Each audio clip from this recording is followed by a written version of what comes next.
Messieurs, bonjour. Je suis ravi de vous retrouver aujourd'hui pour une nouvelle conférence sur la Torah et le Talmud. Alors la Torah et le Talmud sont deux termes, deux concepts très difficiles à comprendre. On peut vous l'expliquer, mais ce sera toujours un peu tiré par les cheveux, je trouve. Moi, je vais vous l'expliquer, je pense, d'une façon peu directe, peu à l'européenne.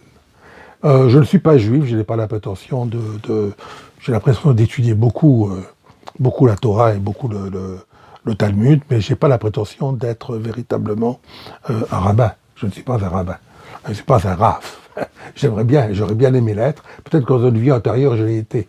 Mais là, actuellement, non.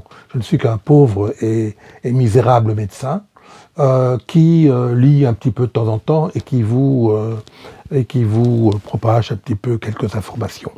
Voilà. Mais c'est tout. Hein. Je reste très modeste. Donc, qu'est-ce que la Torah? La Torah. Alors, il y a la Torah écrite et la Torah orale.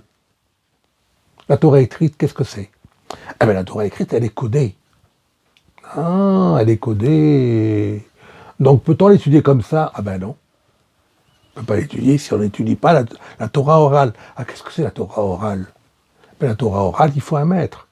Qu'est-ce qu'il fait ce maître-là? Ben, il prend un élève et il commence à lui expliquer le sens des lettres, le sens des mots, pour qu'il sache un petit peu, qu'il rentre un petit peu dans l'alphabet hébraïque et qu'il sache ce que veut dire Shin, ce que veut dire Lamed, etc. C'est pas simple, mais il faut rentrer dans ce dédale de l'alphabet hébraïque. Et c'est un exploit pour un Européen que de rentrer là-dedans. Hein. C'est un exploit, véritablement. Les Juifs sont plus habitués à ça, c'est leur religion, et c'est beaucoup plus facile pour eux. Mais alors j'adore la Torah et j'adore le Talmud. C'est extraordinaire, vous allez voir. C'est vraiment véritablement passionnant. Quand on rentre là-dedans, on refuse même d'aller en boîte de nuit, on reste à la maison, on étudie toute la nuit la Torah et le Talmud. Tellement c'est passionnant. Non, mais je vous dis ça, pas pour me moquer de la Torah, ce serait me moquer de Dieu, que je respecte, hein, je suis croyant, mais je vous le dis ça parce que je vis cela. Donc, c'est une émanation de moi, qui vient de moi. Hein, ce sont des paroles qui viennent de moi, directement de moi. Donc, il y a trois êtres excessivement importants dans la Bible hébraïque. Trois. Moïse, Esdras, le scribe, ou Ezra, et Hillel l'Ancien, le Rave, Hillel l'Ancien. Alors, quand vécut Moïse? Il vécut au IIe siècle avant notre ère. Quand vécut Esdras? Esdras revint de Babylone lors du deuxième retour des Juifs de Babylone, à la tête de 5000 Juifs judéens. Il revint en 458, il revint en Judée, il revint à Babylone. Il est né en 504 avant notre ère, il est mort en 417. Et donc, c'est dans sa période, que le second temple a été en grande partie reconstruit. Il a mis 120 ans à se reconstruire. Hein. De 538, retour des premiers Juifs avec Zorobabel et Josué de Babylone, à 421. Donc vous avez là à peu près 120 ans. Durant ces 120 ans-là, le second temple s'est reconstruit. Et il va être embelli par Hérode, par le roi Hérode, en l'an 20. En l'an 20 avant notre ère. 20 jusqu'à sa mort en moins 4. Alors, Hillel l'Ancien est né en moins 70 avant notre ère, donc moins 70 avant la chrétienne, et il est mort en 10 de la chrétienne, au temps où Jésus était encore enfant. Voilà. Donc ce sont les trois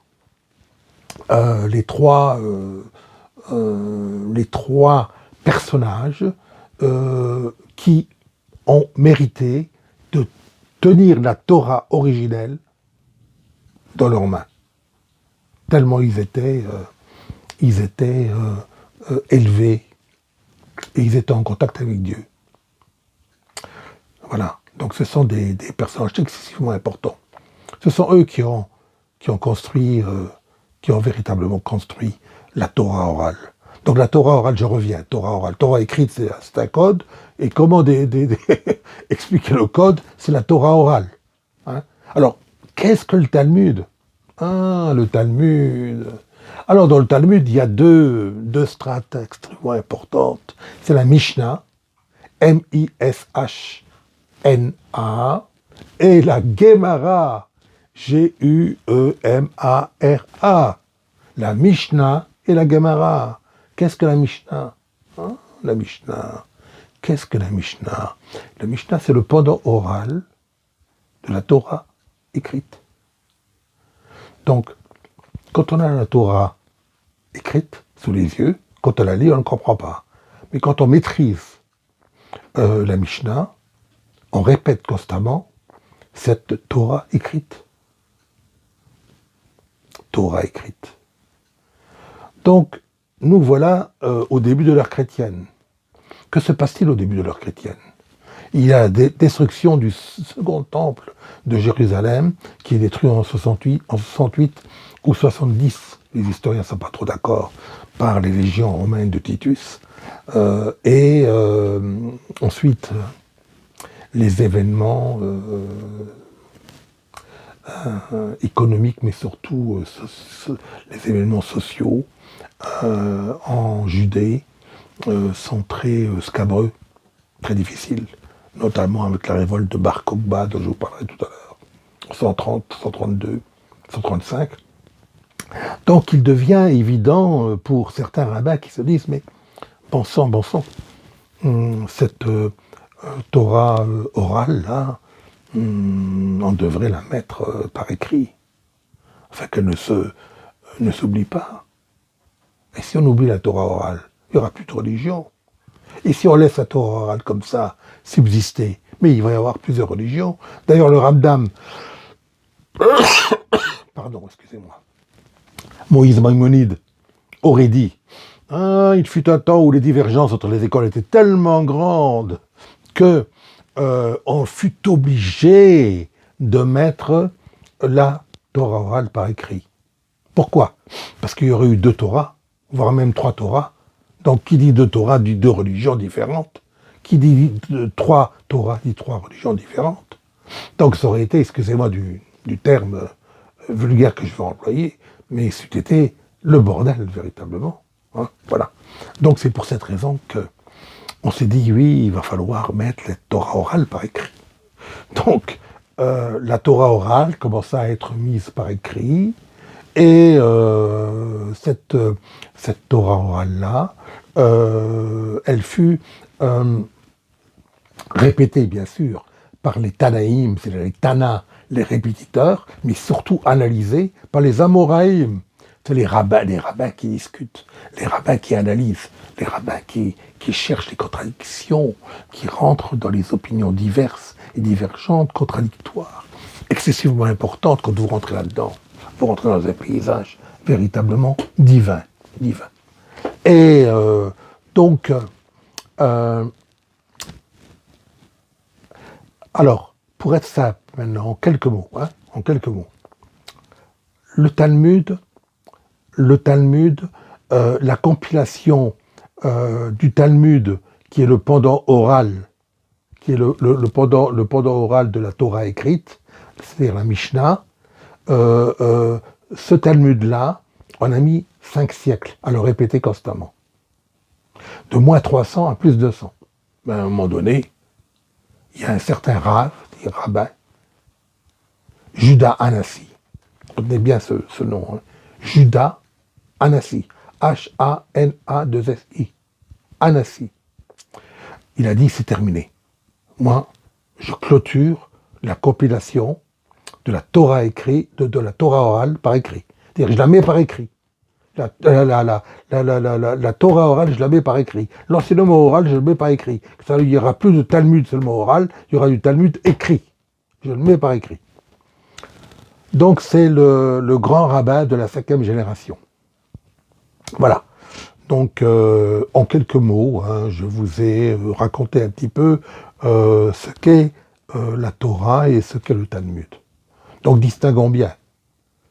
Torah écrite, Torah orale. Talmud, répété constamment, c'est la Torah orale, constamment répétée pendant 5 siècles, puis mise sur papier, noir sur blanc.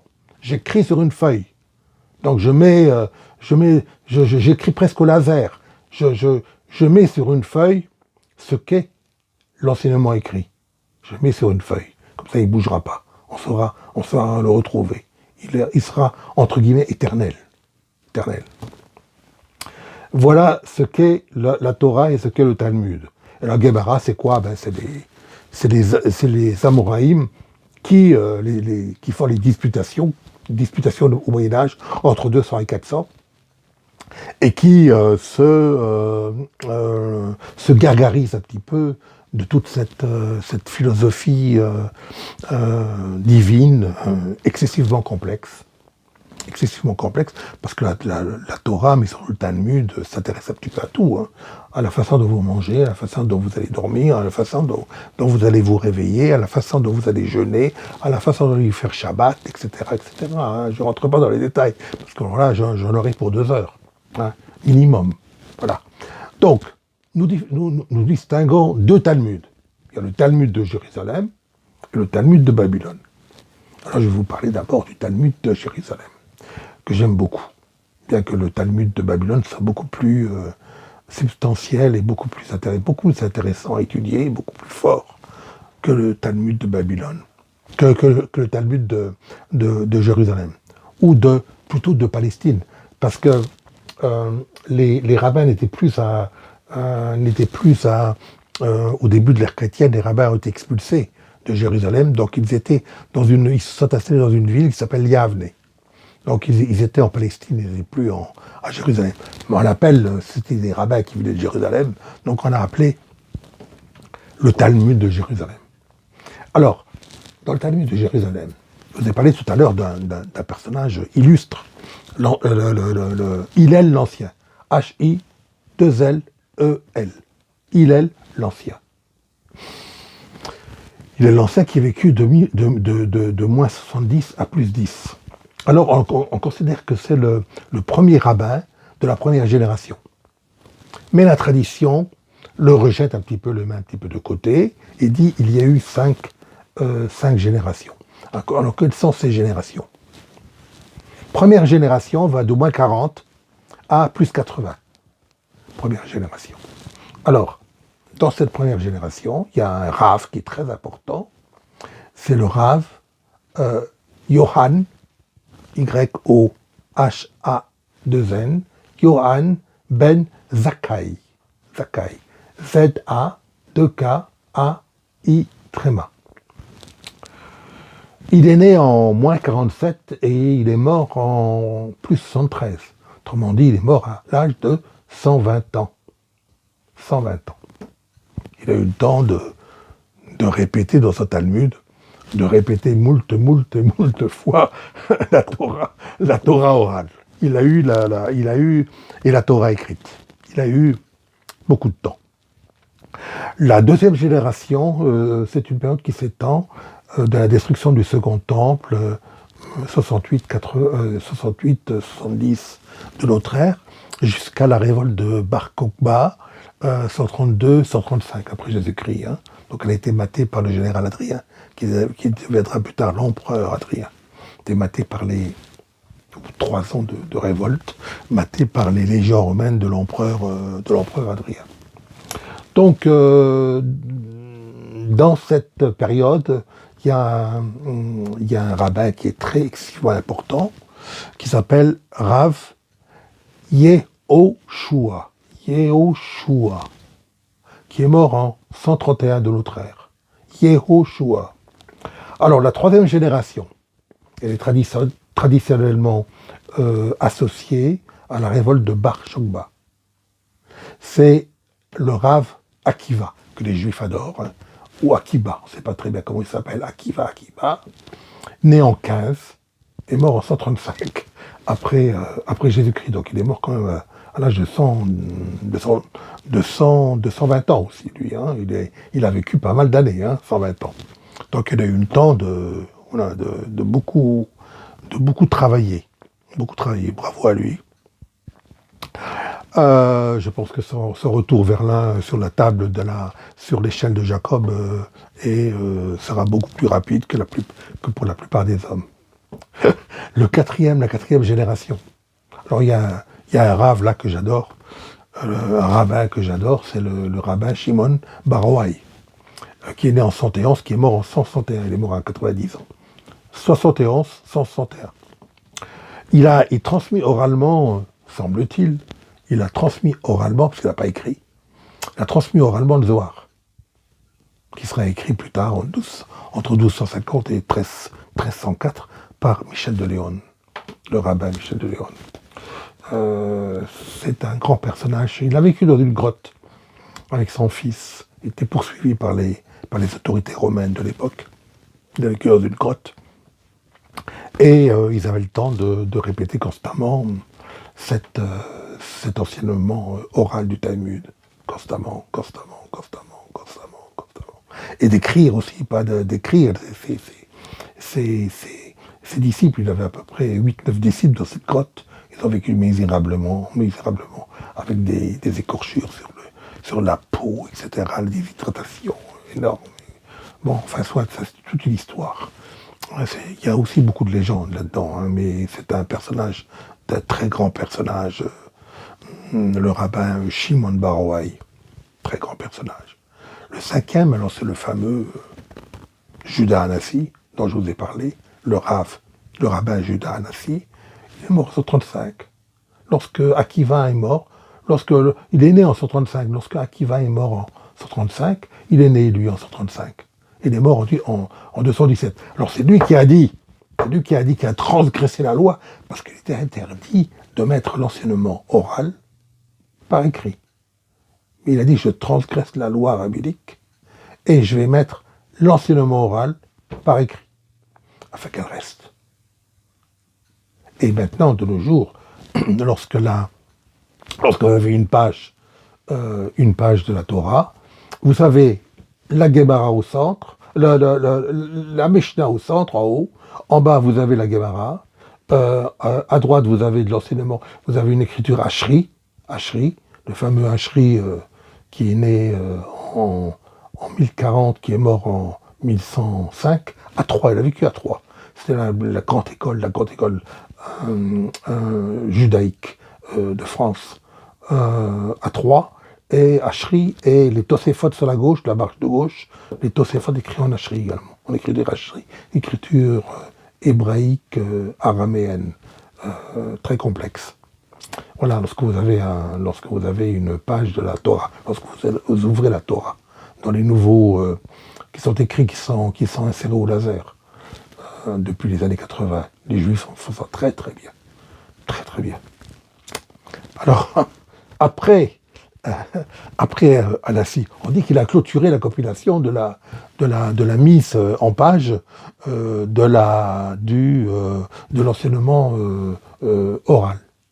Mais certains rabbins disent non, c'est pas lui qui a terminé tout, c'est un autre qui s'appelle Yohan, le Rav Yohan le Sandalier. Yohanan, Yohanan, Yohanan, Yohanan,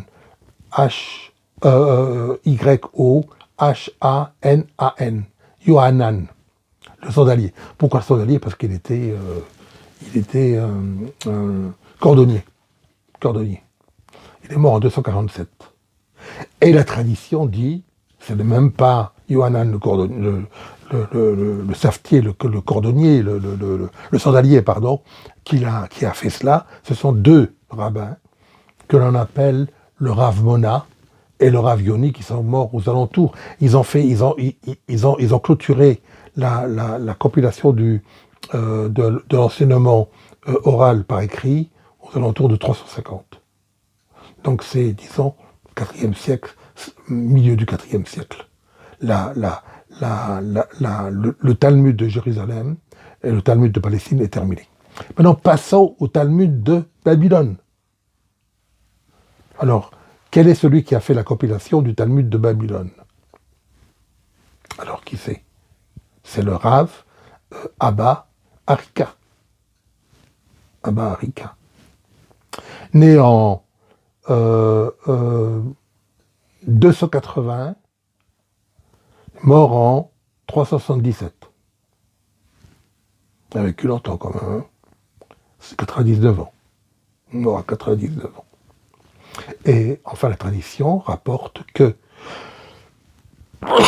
ce sont deux rabbins essentiels du Talmud de Babylone, le Rav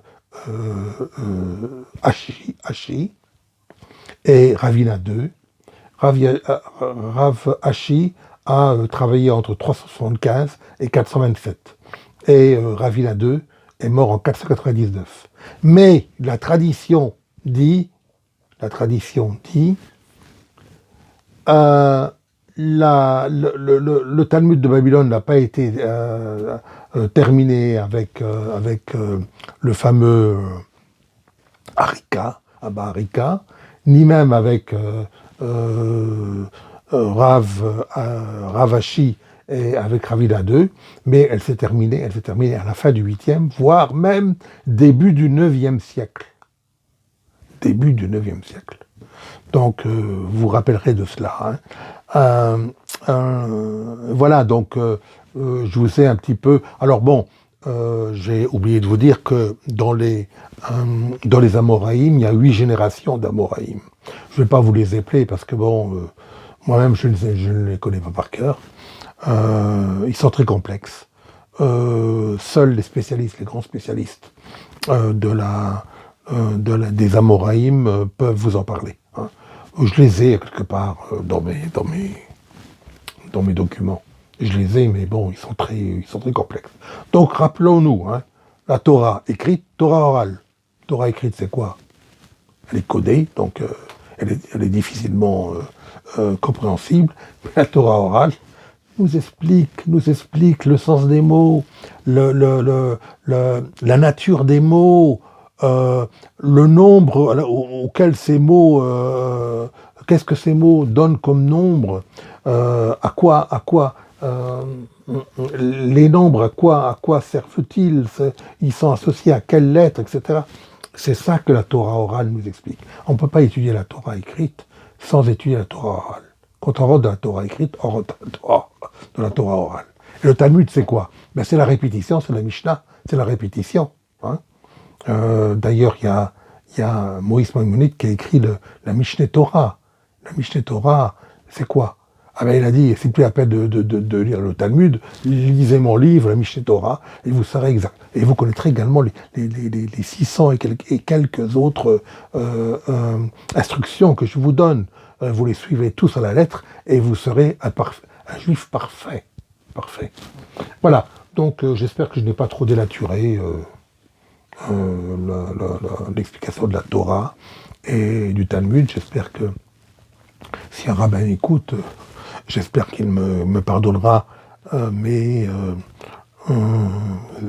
peut-être quelques petites erreurs qui se sont introduites par là, mais je pense avoir dit beaucoup de choses. Hein. Vous pouvez déjà, si vous revenez sur mes paroles que je vous ai dites, si vous revenez, vous pouvez vous lancer déjà dans une compréhension assez approfondie, assez substantielle de la Kabbale et du Talmud. Talmud veut dire étude, étudier. Le Talmud. Et vous verrez, il vous le rendra bien. C'est pas Dieu qui vous le rendra, c'est le Talmud qui vous le rendra. Voilà, j'ai terminé pour aujourd'hui. À plus tard pour d'autres conférences. Merci.